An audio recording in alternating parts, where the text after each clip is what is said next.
Kia ora, and welcome to the Marlborough Book Festival podcast, the place where you can hear writers talk about their work, their lives, and the inspiration behind their writing. I'm Claudia, a member of the committee, and today I'm delighted to be introducing the inspiring Rebecca Priestley, speaking to Nikki MacDonald. Rebecca's eco-memoir, 15 Million Years in Antarctica, was praised by reviewers and longlisted for the General Non-Fiction Award at the 2020 Ockham New Zealand Book Awards. Rebecca discusses the science carried out in Antarctica, her awe for the landscape and wildlife, and her concerns and hope for the future. This year's Marlborough Book Festival is not far away. Head to marlboroughbookfest.co.nz for confirmed authors, tickets and more details about the event, taking place from July 7 to July 10. For now, please enjoy Rebecca Priestley speaking to Nikki MacDonald. Kia ora koutou, and welcome to this session of the Marlborough Book Festival. I'm Nikki MacDonald and I'm going to be taking this session today with Rebecca Priestley. There will be questions at the end, probably about 10 minutes before the end, and there'll also be a book signing and the opportunity to buy Rebecca's excellent book at the end of the session. So please hang out for that. And a huge thank you to today's lovely wine sponsor, which is Spy Valley. Now, I'm very pleased, obviously, to have Rebecca here today. Rebecca is an associate professor at Victoria University in Wellington and a renowned science communicator. She wrote a science column for The Listener for 6 years and is the author or editor of 6 books. In 2016, she won the Prime Minister's Science Communication Prize. She's studied meteorology, geology and creative writing. And her book, 15 Million Years in Antarctica, it's part memoir and part documenting her 3 trips to the great southern continent. So please join me in welcoming Rebecca Priestley. Thank you. Now, Rebecca, 3 trips, that's a bit greedy, isn't it? My partner went once without me, and I've never let him forget it. So your husband, Jonathan, must be a very understanding man. I don't know. I kind of, when you ask that, I wonder if people ask the same of the men who go to Antarctica. because I know you're not coming from that place, but I've mostly been to Antarctica with men, a lot of male geologists, and they always, when they meet Jonathan, they always say, oh, you know, good on you, how'd you cope and stuff like this. And it's like, you just left your wife and kids for 3 months. I was gone for 2 weeks. Yeah. Fair enough. I mean, Antarctica has been something of a lifelong passion. Is obsession too strong a word? Do you remember when you first even heard about Antarctica, when it first entered your consciousness? My mum had a friend, Peter Barrett, who was a boyfriend for a while, but to me he was just sort of one of the men, the sort of bearded men in jeans who were sort of around, and he was an Antarctic geologist. And he used to go to Antarctica in summer and then he'd come back again. And the coming back was really important and significant because the other way I knew about Antarctica was from reading. And I remember there were these British children's magazines called Look and Learn that we had at school. And I was very much a sort of introvert inside at lunchtime kid. And I'd just do all this reading. And so I'd read about all the heroic age journeys, Scott and Shackleton and Amundsen, and learned about Antarctica that way as well. And, often these explorers didn't come back. So I had this sort of this more contemporary narrative of Antarctica as a place that you got to work and come back from. Because you had a reasonably unconventional sort of hippie upbringing. Do you think that instilled in you, I don't know, a sense of adventure perhaps? And your mother actually herself wanted to go to Antarctica. Yeah, I didn't know that. I didn't know that until I was writing the book and I talked to her, because it was in the process of writing the book and I was trying to unpack and write about my early fascination with Antarctica, as I remembered this painting that we had that she painted that had these rocks and a woman, and it was all sort of pale colours, and I asked her about it, and she said that was called Antarctic Dream. and she had a series of works called Antarctic Dream, and it was a place that she was really fascinated with. So it was kind of sort of got there subliminally, I think. And then I went on to study geology at university, and then the Antarctic Research Centre was a big part of the university, and people went to Antarctica every summer, so it became something. That's when I started applying to go to Antarctica, but I applied many times before You did apply many times. I think you applied sort of 3 or 4 times. In different guises. So you tried decades. to be, public relations for DSIR, and then a couple of media grants. What was it that sustained that interest? Why keep going back, when you get these rejections? I wrote it down. I wrote it down in my journal. At various times in my late teens and 20s, I'd write these lists of things I wanted to do in my life goals. And going to Antarctica in a professional capacity was always there. And I think when you do that, apparently this writing down goals is really important, and it can be quite important in achieving things. And I think it's because I would have made lots of little incremental moves and decisions that took me closer. And I think even when I started writing a science column for The Listener, I was aware that this might be something that could help me get to Antarctica. Even though it wasn't the main motivation, I think things like that were always there. Yeah. So you were 44, I think, when you finally got to go. I mean, what did you do? With 3 kids. With 3 kids, exactly. What Yeah. did you do when you heard the news that you were finally going to get there? I was really buzzed. It was incredibly exciting. I've been working towards it for so long, and at that time I was already working on an anthology of Antarctic science writing, and I was sometimes writing about Antarctica for The Listener by interviewing Antarctic scientists, even though I hadn't been there. So I was incredibly excited, but it also all seemed a little bit surreal. It's like I wasn't quite going to believe it until I was there, in a sense. And I think it was being the day before you fly, you go for fit out and you get all the gear. And I think it was being with Alice Miller, who I was travelling with, a poet. And she and I were putting on all our gear and sort of giggling in the 18-degree heat of Christchurch, putting on all this Antarctic gear, that it kind of, hit home. Because it's ridiculous, right? I mean, how much does all that stuff weigh? Oh, a lot. Yeah, no, we had, and then you stand on the scales because they need it for the manifest of what everything weighs. Yeah, it weighs a lot, especially with the great big boots. But by then I was kind of really nervous and apprehensive about it as well. So the excitement and the anxiety were kind of, tipping over into each other. So, you strapped into the Hercules, which I imagine is probably... C-17, the first time C-17, down. Right, yeah. Okay.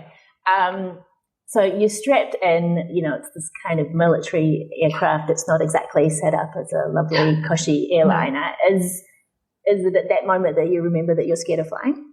No, I had a very sleepless night beforehand, and even the week leading up, and Jonathan, my husband's here, will attest to this, for all my trips, just sort of the week leading up to it, I do get very anxious and think about, why am I doing this thing? And I think I wrote a blog post that first trip, I don't want to go to Antarctica tomorrow, and didn't sleep very well. But the other people I talked to, no one sleeps very well the night before the flight. There's so much logistics going on, but you're sort of looked after very well as well. Like, someone will be at the hotel to pick you up at 5 a.m. and make sure you've got all your stuff, and then drive you to the airport, which is very close, and take you through all the procedures. So I think I took a benzo to calm me down, and didn't drink coffee it's kind of just being aware of how to manage it. And then it kind of turns into excitement and just this being a massive, massive thrill. I mean, what were your first impressions? Do you remember back?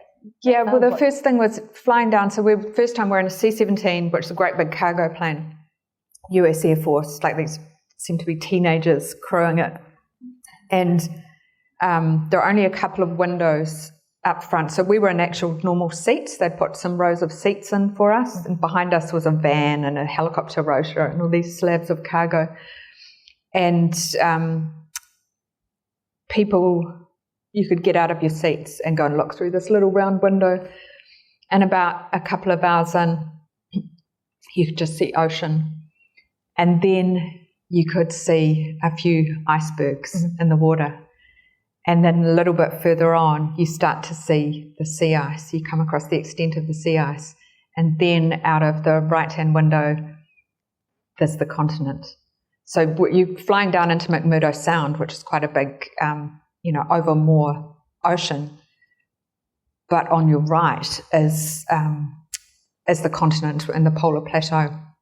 And at this point, people start lining up to go up into the cockpit and have a look. So it was up a little ladder, and they could take a couple of people in there at a time. And everyone, even the people who've been there 10 times, everyone sort of going up to have a look and taking photos. And I was just fizzing, I guess. Yeah. And then when we came in to land, I could just see out of the little window some familiar things. So I could see that we were passing Ross Island, and there was McMurdo Station, and just this sort of, some antennae and buildings and things, and then landing on the sea ice, which, knowing that I was landing on a 2-metre slab of ice added to the excitement.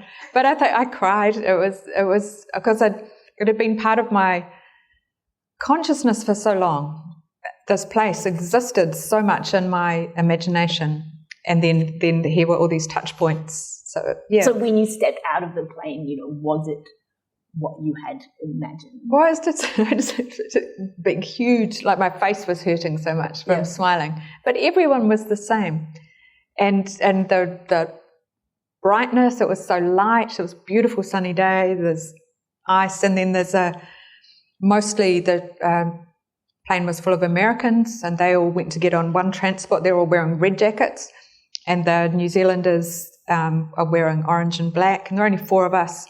And then there was a Scot-based guy in orange and black picking us up in a Toyota Hilux, and it just seemed, this is cool. Normal, yeah. Yeah.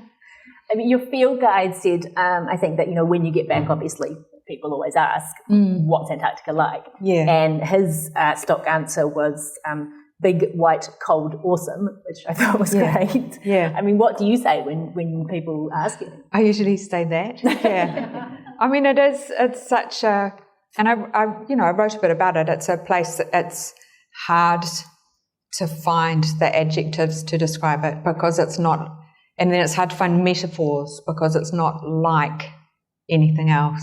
And I think absolutely Cherry Gerard, who wrote The Worst Journey in the World, which is sort of one of the best books of Antarctic journeying, he said this place beggars the language. Yeah, you beat me to it. That was my next question, because it's such a lovely quote, I think it's great the way it encapsulates that kind of idea that we just don't have the capacity to describe it. But why is that? I mean, is it that we don't have the kind of fabled 50 words for snow? It's all sorts of things. There's no indigenous language to the place to draw on.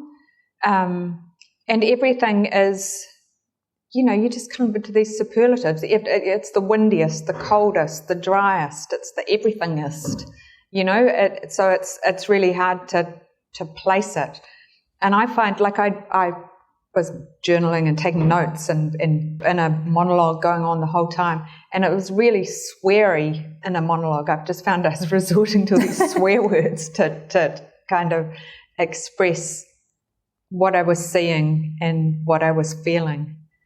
And, I mean, you talk about going to Shackleton's hut and being faced with the awful pressure of the visitor's book. It's kind of, I imagine this being the classic kind of, the leaving card circulates around the office and you send sure. it away thinking you're going to come up with something absolutely brilliant, and then you write, best wishes, hope the job goes well. Yeah.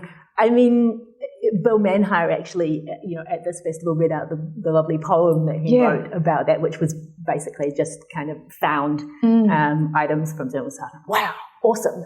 I mean, what did you write? Well, I had Bill's poem in my head when it comes to it, when it came, and it's like, what, I can't, some poet's going to come and look at what I've written, and I couldn't remember what I'd written until I went back there a second time, so 7 years later.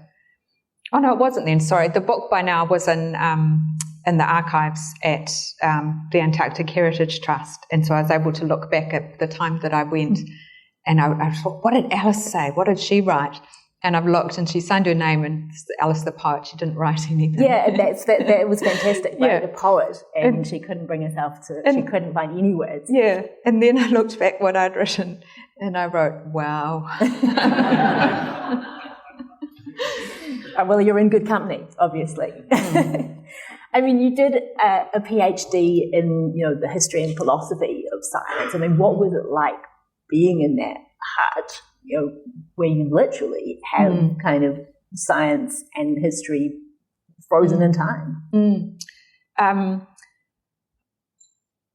I was really fascinated by the sciencey side of it, which often, a lot of the photos you see are of the sort of kitchen and the Colemans and the honey and the matches and the candles and the bunks. But there was I think it was in Scott's Hut at Cape Evans, there's this amazing, the sciencey corner, the lab equipment, which was just stunning and gorgeous. And by the time I went there, because I'd been working on this anthology of Antarctic science, I'd been reading the original accounts that the scientists were writing when they were there. And so that was really fantastic to then see where they were working in their equipment. But keeping in mind that they took all the good stuff with them. The stuff that's left is the stuff that they felt was surplus to requirements, or they didn't need, or wasn't special enough to take back. So I had that in mind as well. I mean, someone said to you before you went down there, I think, don't bring familiar music because it will sound weird. I mean, did it? I made a playlist, Antarctic playlist. So I just asked, did I put it on Facebook or Twitter or something? I said, anyone, I'm making an Antarctic playlist. Everyone give me your recommendations. And so I got about 30 or 40 recommendations, and I put them all. I made a playlist with all of those things on them. And some of them were silly, like Happy Feet soundtrack. I didn't put that one on actually. But there were all these songs with an ice theme or Antarctic theme or something. A lot of them quite literal. I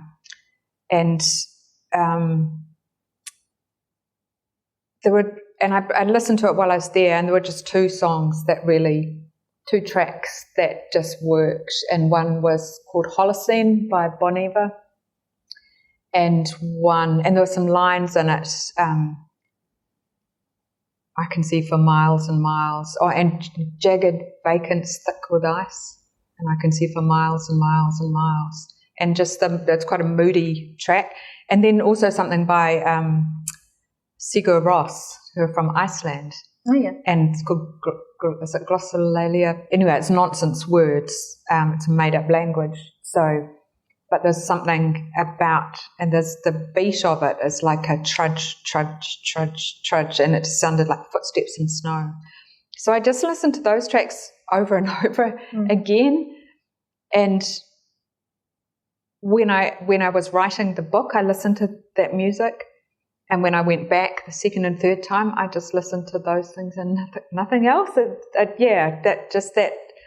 How sometimes it's a smell, or sometimes it's music, can just really evoke something and it does something in your brain to unlock a memory.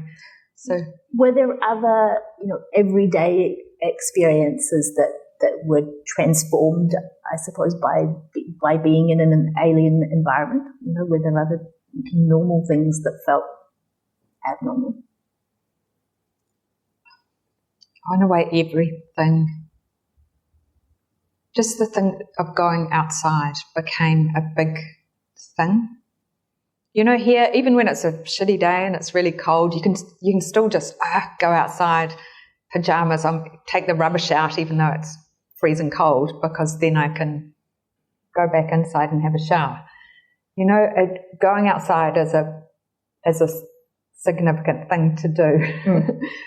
And you have to, this is from Scott Base, first you go and sign out, and if you're going anywhere other than just outside around the buildings, you get a radio and you've got to write down your intentions, what you're doing. You go into the locker room, you check the temperature and the wind chill, you put on all your layers. If you're going on any sort of a walk, you also have a backpack with some food, some water, some extra clothes. And if it's a serious walk, you might want to take a little emergency pack as well, which has a little tent in it. And once you're out, if you're going for a walk on the pressure ridges, which is the ice outside Scott Base that has some safe tracks walked on it, you have to radio in once you cross the transition, which is from the snow and ice on Ross Island to the snow and ice over the sea. Mm-hmm. And then you have to radio in every hour. So we had the slide of the flags. How do they work? So that's basically designating hazards and tracks. So the pressure ridge is just phenomenal where the sea ice sort of gets pushed up against Ross Island. It sort of buckles and makes these amazing sort of ice forms with some melt pools with seals coming out. And it's a place that people love to go and walk. But it's not very safe. So the field trainers, every couple of days, they'll go out and test the ice with their poles and mark safe walking routes, and with green flags. Or is it green and red are safe, which is kind of confusing. Yeah, I think it was green and red, which completely confusing. Yeah, and then black is unsafe, don't go. And then there's a different thing. There's blue flags mark the fuel line. So there's a fuel line, I think, from the American base to the airfield. And you stay away from blue and you stay away from black. But green and red, you can go. So around the green and red routes, there are footsteps, and you can go for a nice walk along there. But you're still carrying a pole and sort of testing. So everywhere you go, you're kind of concentrating and having to. Yeah, but it's engaged.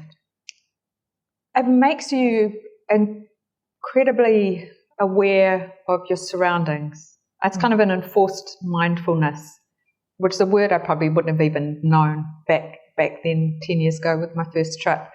But you become so engaged and connected with your surroundings that I just found it gives you a kind of deep sense of peace and connection, even though it's in a kind of dangerous environment. There was an interesting comment from one of the scientists, I think maybe at First Hills, who talked about it taking him kind of 2 or 3 weeks to see. Yes. And is that because the environment is so overwhelmingly different, or what do you think he meant? No, I think it's because in the world we live in an urban environment and in a non-Antarctic environment, or no, for an urban or suburban environment, the lives that probably most of us lead is very busy. There's so much going on. But I think it would happen if you were in the bush or probably any community that's very connected to a specific place, Indigenous communities, living in traditional ways, you are very aware of the environment around you and you notice things that change. And if you're camping, if you're living there, you're not going to work and then going home again. You're there all the time. And I think that's what he was talking about. Just takes that time to get back in tune with where you are, so your brain's not full of all sorts of other things. And I was only there for a couple of weeks at a time, but he'd spent a lot of time in the dry valleys, and I think what he was talking about was he was trying to map glacial moraines from different times in Antarctic's history, and this was a dry area where there was no snow, and so it was just a matter of looking and noticing, okay, there's granite and dolerite and these other rocks here, and I'm walking along this path, and now there's no granite. So just little things like subtly noticing how the rocks are changing and what that might mean. Yeah. I mean, you were there to document science, and one of that situation was at the camp that you went to, I think at Priestley Hills in the dry valleys, and I think that encapsulated for me, I guess, just how extreme the conditions are that scientists have to work under. And I think Tim, I'm assuming it was Tim Nash, made the comment that science here is hard won. Yeah. I mean, do you want to just read the reading of your experience there? Because I think will give people a good understanding of just exactly what that environment is like when you're out in the field, not in the warmth of Scott Base where you still have your wine and your heating. We still had wine. We had whiskey, actually. Okay. The guys are planning the next day's fieldwork, but I need to be on my own, so I say my goodnights and head for my tent through the bright white of the blowing snow. The surface beneath the snow is dusty and brown, and every time I go into my tent, I track in a bit of 14-million-year-old dirt mixed with fresh snow. Getting in and out of the tent, which has a fly sheet over the top, is a mission. Because of the cold, I'm wearing my ECW boots, and I need to take them off before crawling inside. It's a one-person tent, and inside is my 3-layer sleeping bag, a down bag inside a synthetic bag, inside a canvas bag, on top of my foam and sheepskin sleeping mats. Beside the bed, my clothes and books are spilling out of a large stuff bag. My pee bottle is in one corner of the tent, and my drink bottle is in another. Note to self, do not mix them up. I'm a messy traveller, and my tendency to fling things from one end of the tent to the other is not good here, as the mixture of dust from outside and moisture from melting snow is making things mucky. I wasn't expecting dirt in Antarctica. I strip off everything except my thermals, socks, hat and neck gaiter and get as deep into my bags as I can. Despite the time, it's after 9 p.m, and the falling snow, it's light. The sun won't set here for another 3 months, and there's a gentle orange glow inside my tent. It's cosy, and I usually cherish alone time, but I'm having trouble breathing, and I'm starting to panic. On my own in the tent, without any chatter around me, I acknowledge to myself that I really don't feel good. My head is buzzing, my chest feels tight, and my heart is palpitating. I can't breathe. I don't know if there's something physically wrong with me or if it's anxiety. My father is dying. My fixed-term contract at the university is about to come to an end. I've been on the go, all work, no play, for 2 years solid, and I think my body has forgotten how to relax. To make it worse, my kids didn't want me to leave home. I've been away a lot the last 2 years, to academic conferences and back and forth to see my father in the United States where he was having treatment, and once he moved back to New Zealand to Christchurch.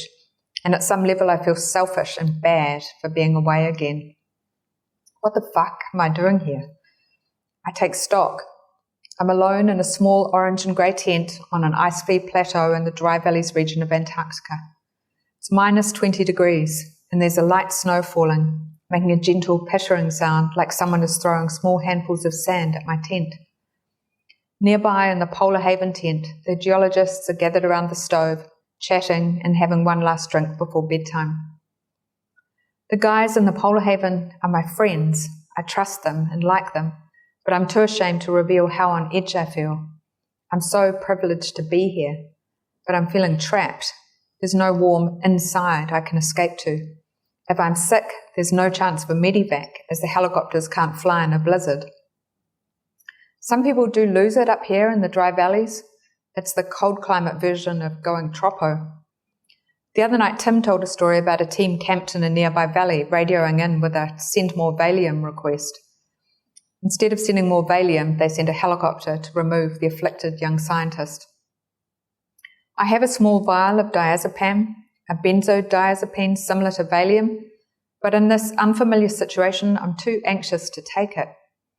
If my symptoms are not anxiety, if there's something else, I worry that taking diazepam in this cold at this altitude might have unintended consequences. It might be contraindicated, so I continue without it in case it masks physical symptoms that will be needed to diagnose me. I'm aware that I'm being overdramatic, but it doesn't help me in how I feel. I try some mindfulness techniques. I focus on the orange of the tent, the sound of the dry snow hitting the nylon, feeling of the cold air on my face, and I become aware of my tiredness. At home, I sometimes lie awake at night and worry, panic even, about climate change and what we're doing to the planet and the future world my children will grow up in. Tonight, I try to focus on my breathing, using a technique taught to me by a respiratory physiotherapist. I try to think about how I'm going to get warm, whether my water is going to stay unfrozen, and whether I need to use my pee bottle before I go to sleep. There's nothing more I can do. If I die tonight, then I die tonight. I think about the absurdity of this thought and the unlikeliness of it, and I sleep. So you didn't die? That was good. No, I woke and up. it actually turned out that there was probably a physiological explanation. Right, so I mean, that was interesting in itself. I went to talk to Tim in the morning. I thought I'd better tell someone how I was feeling. And he goes, oh, yeah, cold asthma. He said, I get that. And it's people who have asthma are probably aware of it. I don't get asthma, but even people without it can get this it's sort of like a constricting tightness in your airways in the extreme cold. And I think that was happening to me, but I didn't know what was happening. And so I was getting anxious about it.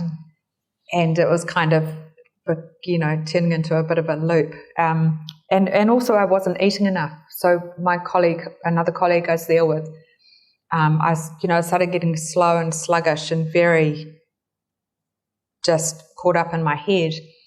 And he's like, you need to eat more. And he pretty much sat me down and sort of started putting food in front of me. Gave me a hot raro as well, which was foul, but I had to drink it. And lots of fats, lots of sugars, just so you need, and I knew this in my brain, I knew in that kind of cold you need to be eating at least twice as much as what you'd normally eat. But it's actually quite a difficult thing to do sometimes, to eat that much food. Yeah, especially presumably if you're, out in a field camp in a tent and you've got to prepare it. Well, there was excellent food. There was, excellent dinners cooked every night and just loads of food. But just when you're busy, it just takes, you have to spend a lot of time putting food in your mouth and eating it. So, I mean, they are just terribly inhospitable conditions. So who are these people who choose to spend, as you say, 3 months at a time there? And is that part of the allure of the gig, or do they do it because it's a necessary evil in order to do the science that they want to do? Oh, I've never met anyone who thought of it like that. I've had a couple of people who maybe said it's just something we've got to do, but no, I think the allure of it is often, but not always, what leads people to the place. And it's just like a more extreme, a lot of people like tramping, and for some people that's nuts, why would you do that? And this is just like a more extreme version of that, I guess. And the desire to see something incredible, beautiful, amazing. And I think once, for a lot of people, once you go, that's hooked, you're hooked. And once you've been once, it's kind of easier to get back again in terms of life, I found. It was easier to go a second time and then a third time once you've broken that first barrier. And for scientists who start working on a project that involves Antarctic fieldwork, you've got to go back. You've got to, for most studies, you've got to sort of keep on going there.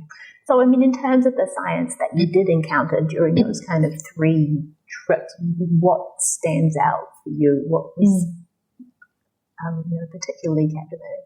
Well, this stuff, there we go. That's the toilet in the Priest Hills campsite.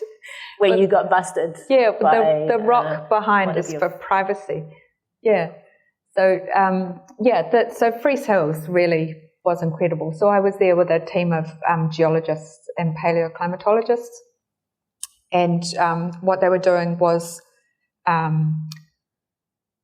investigating what was going on there 15 million years ago. So this surface, and it snowed the second day we were there, which was quite unusual. So normally it's a brown surface, and that surface is 15 million years old, and it hasn't changed since then. So 15 million years ago, there was a glacier sort of coming over this plateau, and at the end of the glacier was, it was warmer back then, was a little pond, a melt pond, and coming out of the melt pond was a little stream. And there were trees growing there, little beech trees, a stunted beech forest, and there were insects, and all of this was evidenced in the sediments that were on the surface. And just with a little trowel, you could dig up a bit of dirt and open up this sort of light brown sandy sediment and see beech leaves. And that was just... Which must have been incredible. Incredible. I mean, can you even imagine in your mind how that landscape could have been transformed into a forest? Yeah. Well, I've trained in geology originally. And so it was all, it was familiar language, and everyone there was some sort of earth scientist, whether they were glaciologist or geologist, geomorphologist, geophysicist, and all sort of looking at this landscape through different lenses. So some people were digging or drilling holes, some people were looking big picture and looking at what was on the surface, and the geophysicist was doing a seismic survey to see what was going on underneath. And we talked a lot about what it was like and what it would have been like 15 million years ago. And, the glacier would have come over here, and this was different, and this was like that. And that was quite incredible. And the work they were doing was trying to understand what was happening climatically at this place 15 million years ago, because there was a reasonably good understanding about what was happening at sea level 15 million years ago from sediment cores that have been taken from the ocean. So this was, trying to understand what was happening in the mountains. So this was 1,300 metres high. And so this is part of the broader Antarctic science, I suppose, which is trying to mine the past to kind of predict the future, or to understand what's happening now, and what the kind of thresholds might be for global warming, and how that might impact the ice shelf. So that must be fascinating to... Yeah, and what this sort of data is used for is to ground truth the climate models that we're using to project into the future to see what's saying. So there are lots of different models, computer models that are used that take into account all sorts of different variables that are used to project climate into the future based on what our carbon dioxide levels are and so on. But one way of testing them or ground truthing them is to run them over scenarios from the past and then check at certain points if they match the physical evidence that has been found. So that's why it's important to get more data points, and that's what this was about. I mean, you're all about communicating climate change and communicating science related to climate change. And I think you said in the book, you don't know if anything that you've done has made a difference. I don't expect any climate change deniers have read my work. I'm struck by the futility of what I'm trying to do. I mean, do you still feel like that? It's not futile, but I know, for years I wrote a listener science column, and the page had science written at the top. And so the people who were going to read it were people who were interested in science. And I'm sure I've helped people who are interested and concerned to understand some things better, understand what the scientists are doing, get some nuance to what's going on. But at the same time, we have people who are spreading disinformation and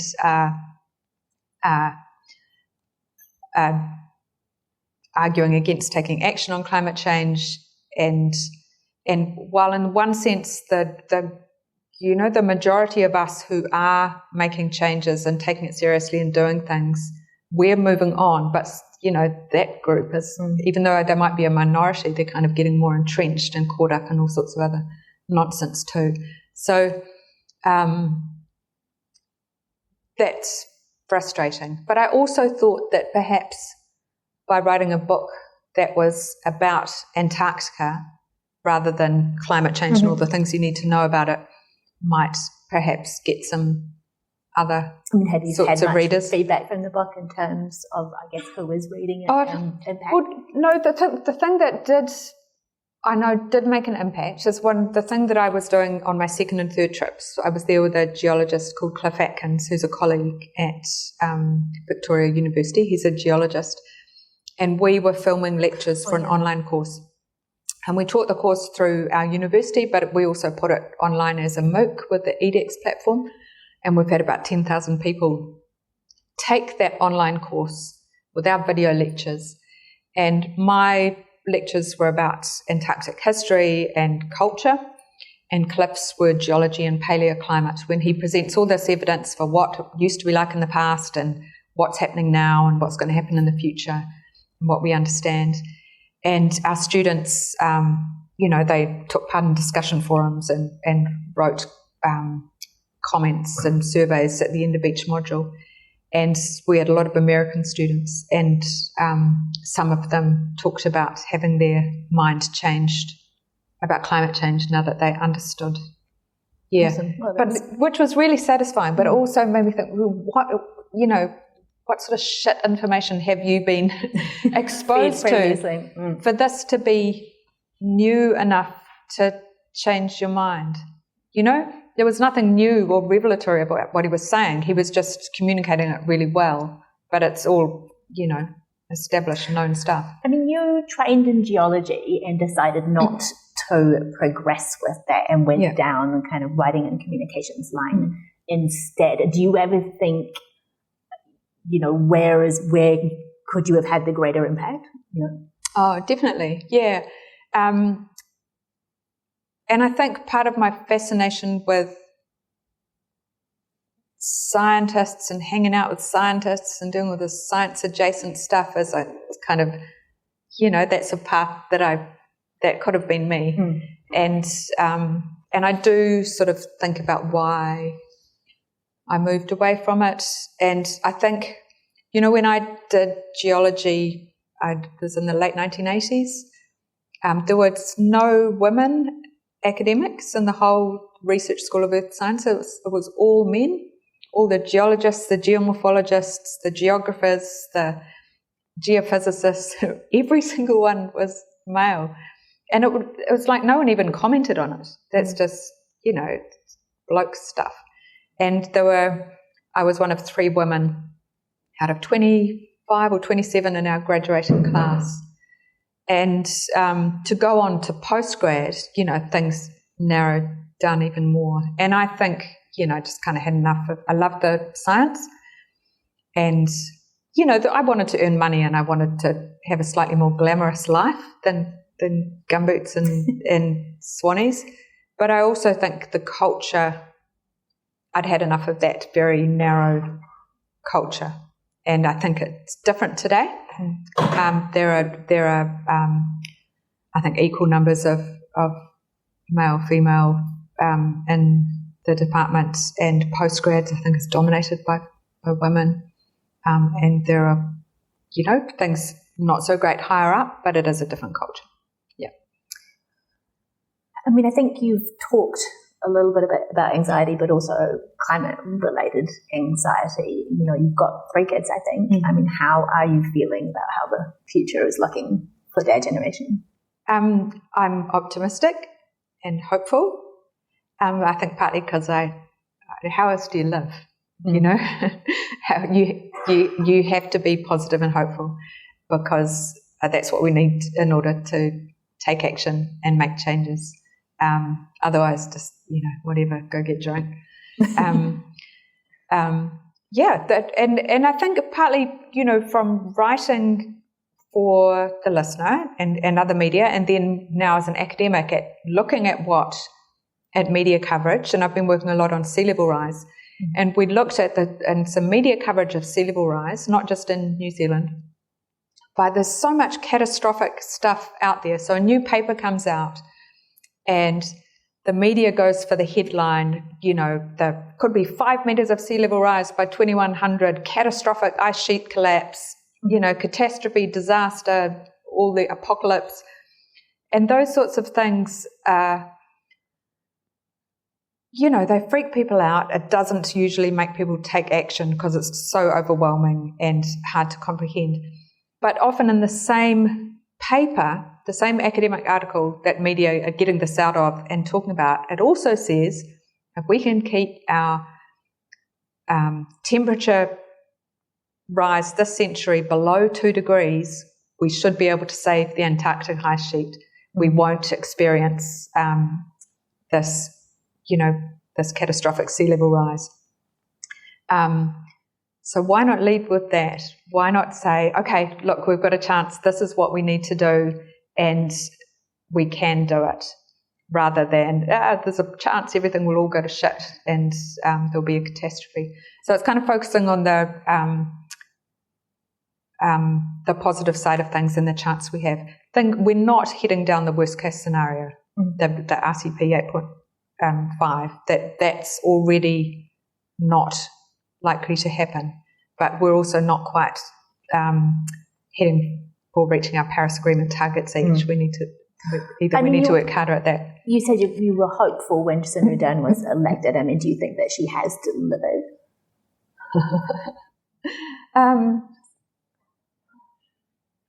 I think we can do more. Yeah. I mean, if you had to pick one thing that you would want to see. Rail from all around the country. Yeah. So many of us are ready to get on trains. Fast rail from Auckland to Wellington, stopping, even just as academics travel a lot. And climate scientists are some of the worst for flying and building up carbon miles by travelling to conferences. But even around New Zealand, if we had a fast rail and overnight rail between Auckland and Wellington, stopping all along the way, that would be fantastic. And I said in my talk yesterday, this is my 7th domestic flight this year, which I feel a bit shit about. What are your rules? How do you deal with that in your personal life? Well, I'm not really one for rules, but I'm having I'd already decided this. I'm on sabbatical at the moment, and I'd already decided pre-COVID that I was not going to travel overseas, and I was trying to have a low carbon sabbatical, and then that option got taken away anyway. So of course I offset my carbon emissions when I fly. I was taking part in a tree planting project at university on Thursday. But in terms of moving to land-based travel, I'm realising how my life is too busy. And I've talked to other people who are working really hard to live a very low carbon, zero waste life, and it takes a lot of time. It takes a lot of planning and a lot of kind of letting go of trying to do all the things that we do. So that's something that I think will take a while to kind of embed itself in me. Yeah. I mean, we don't have a car. That's been a big thing that we've done in the last 12 months is getting rid of the car, and that's been fabulous. It's great. We love it. So how do you survive without a car with, 3 kids? Jonathan, my husband, he rides a bicycle to work. When I go into uni, I catch a bus. Our kids take the bus to school. Our older teenagers, pretty unimpressed, but she's at uni in Dunedin. And when we need a car for something, we use a car share service. Like in Wellington, we've got Mevo and City Hop, and we probably do that once a week, and sometimes we get Ubers. And we're saving heaps of money. I mean, and the thing is, apart from just not using a car so much, it's the thing of not requiring a whole car to be made for our exclusive use. And that's a big part of it. And because we got to the point where we thought if our car craps out, and that's what happened, is our car crapped out, we'll get an electric car. But then to get a decent electric car is $15,000 to $20,000. And so we delayed and then realised that we were okay without one. Yeah. So I don't know if anyone's considering that option, and if that's possible here, I really recommend it. It's been quite liberating. You don't need to find car parks. Yeah. Brilliant. Look, I'm conscious that we're running out of time, and I do want to leave time for questions, but I guess I just have one last question before we finish with just the reading. Will you go back to Antarctica? Are you done?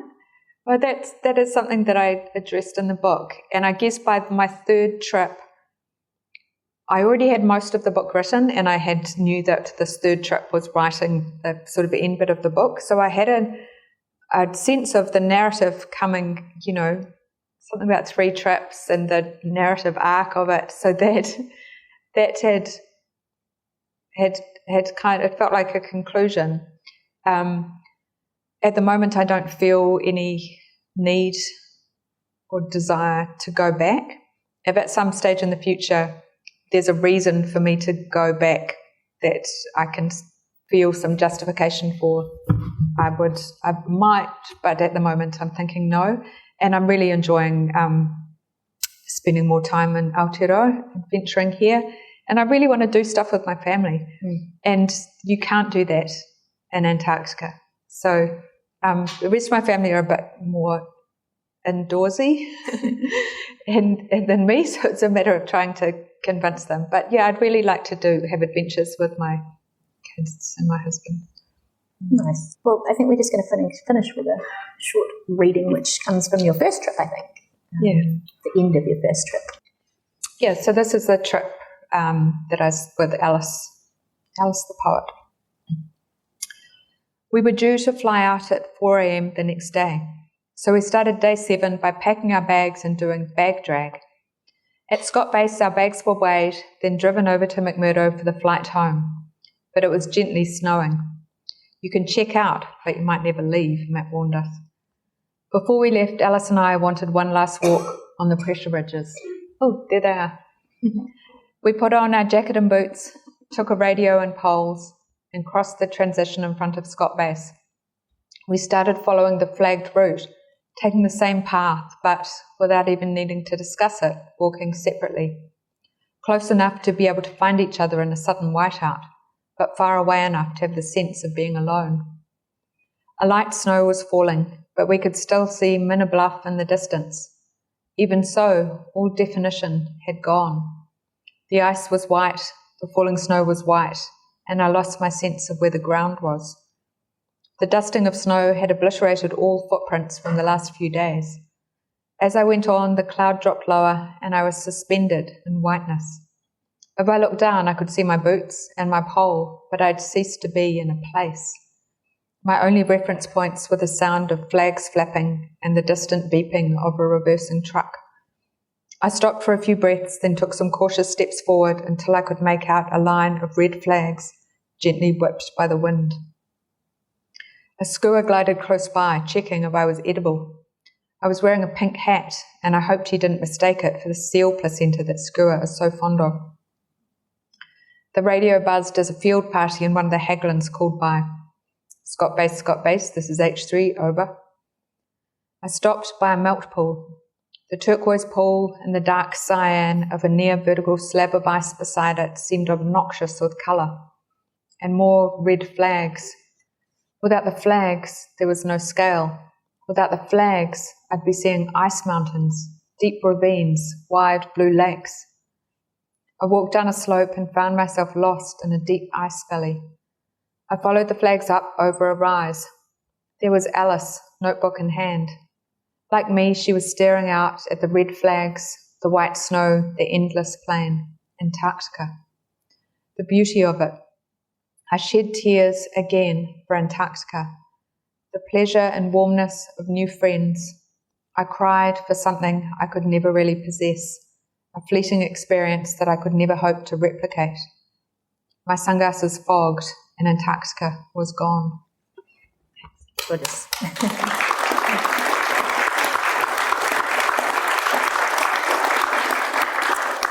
Brilliant, thank you. Now I would like to open it up to the audience if people have questions that they would like to ask Rebecca. Yep, in the middle back. What's your thoughts on anti-tourism? Mixed feelings. I guess I sort of have a instinctive antipathy to it. There was a point where I was at Cape Royds in January, and we were there by the penguin colony in Shackleton's Hut, and we'd been camping and doing some filming, and we knew that the tourist boats were going to be arriving in a week and that people were going to be lining up to go into the hut, for 1 minute and take their photos, or lining up, sort of walking up the trail that I was on. And I didn't want to see that. I didn't want to be there for that. And now that there's some of the operators are helicoptering visitors into the dry valleys to see them. And yeah, I don't like it, but I'm also aware, why do I get to go and other people don't? Why am I so special that, how can I say, well, it's just for me and the scientist, you can't come? So it's kind of, a complicated one. There are environmental protocols in place that are meant to protect Antarctica from too many visitors, and visitor numbers were going up, and I think in now COVID things have gone down again, but I think it's something that needs to be managed very carefully and closely. Yep, okay. Sure. So for a long time I just thought Antarctica is, the science is so important, that's why we go there, and that's why we have a base there, because the science is so important. And now I understand more about it. It's totally geopolitics. It's about having a base there and having a year-round presence there. And if you look at it from that way, the reason, the justification for that is the science. So yeah, there's a reason why it's managed by MFAT. Antarctica New Zealand sort of comes under their jurisdiction, rather than a science organisation. So yeah, I'm very aware of that, but and it's probably good to be reminded of it now and again. But if you're down there doing the science, that's what you care about and that's what you're doing. But very much, the reason for having people there year round is geopolitical.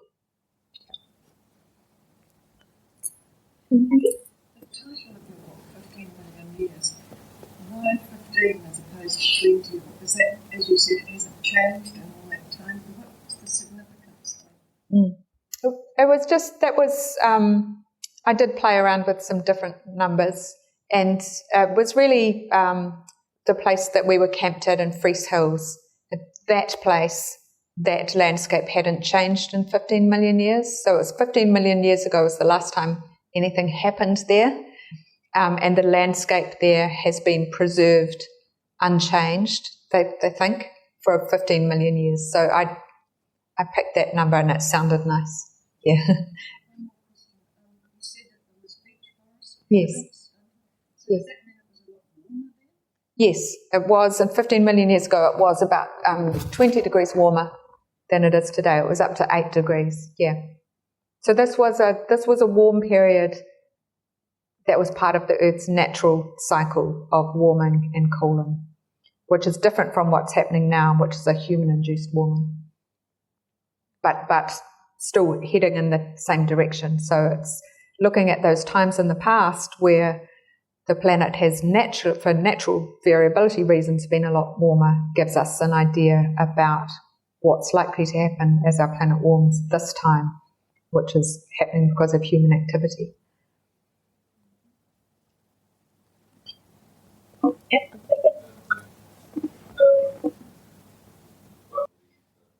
Okay. Yes, my colleagues are heading in this direction, and I've written about that a bit in the book. Like first, one of these paleoclimatologists I was working with, one of them got an electric car, and now another one's got an electric car, and then someone got an electric bike, and one of them is vegan. One of them loves meat, and he's trying not to, it's like the last thing that he can't quite. And I think something that they do and that I encourage them to do, and I think we should all do, is bring your whole self to the job. And often scientists, or traditionally scientists, have done this very dispassionate, just talking about the facts kind of thing. But I think when scientists working in this space talk about their personal lives as well and talking about the changes that they're making, it's like putting your money where your mouth is, sort of thing. And it's also really important to talk about it, to normalise it.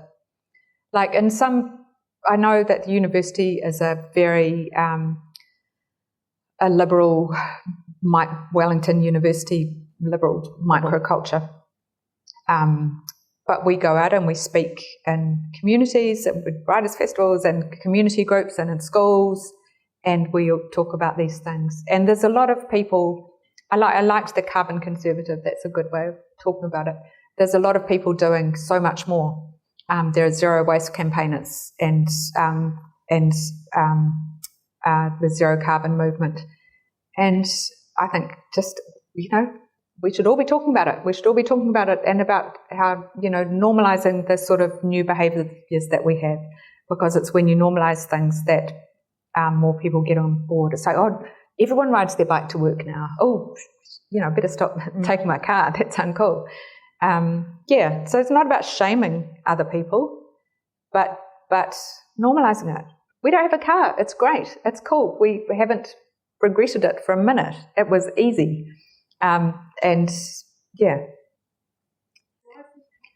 we are going to have to finish now because we need to move on, and we need to get Rebecca outside to do some book signings. But thank you so much for great questions, and thank you so much for your time, Rebecca. Thank you.